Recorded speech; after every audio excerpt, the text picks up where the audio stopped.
Imagine for a moment that you are standing at the edge of a precipice, gazing into the chasm of uncertainty. What do you see? Is it the reflection of your true self, or is it a shadow of who you think you should be? I remember being in a similar situation a few years ago. I was living a life that was far removed from who I truly was. I was playing roles, wearing masks, and running from the person I knew I was deep down. It was a life of constant evasion, a life devoid of authenticity. There was a day in the middle of winter, the wind was biting, and as I walked down the street, I found myself stopping in front of a store window. Reflected in the glass, I saw a stranger staring back at me. It was me, but at the same time it wasn't. It was a shell of a person, a puppet dancing to the tune of societal expectations. And in that moment I realized I'd been running from myself. It's a common tale, isn't it?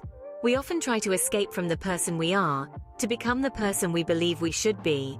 But what happens when we stop running? What happens when we turn to face ourselves, not with fear or disdain, but with acceptance and love? The journey of self-discovery begins with a single step. A step towards yourself. When I took that step, I felt a weight lift off my shoulders. I was not running anymore. I was standing my ground, facing the mirror of my soul. It was terrifying and liberating all at once. The first thing I noticed was a sense of freedom. Freedom from the chains of expectations, freedom from the masks I had worn, freedom from the fear of being myself. I found peace in the silence of my soul, a soothing calm that whispered, "This is who you are and that's okay." The second thing I noticed was a surge in creativity. By embracing my true self, I had opened the floodgates of my mind. Ideas flowed freely, unencumbered by the need to fit into a preconceived mold.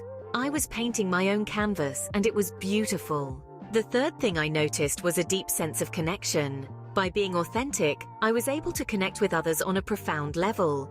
I was not just sharing my experiences, I was sharing my soul. And in doing so, I realized that we are all connected, all part of the same human experience. In conclusion, when you stop running from yourself and turn to face who you truly are, you embark on a journey of self-discovery. You find freedom, creativity, and connection. You find yourself. So, dear listener, I leave you with this thought. What happens when you stop running? What happens when you turn to face yourself? It is a journey, not a destination. It is a dance, not a race. It is a story, not a script. It is you, not an illusion. Remember, the journey of self-discovery is a voyage into the heart of your being. It is a path that leads to freedom, creativity, and connection. It is a path that leads to you, and trust me, it's a journey worth taking.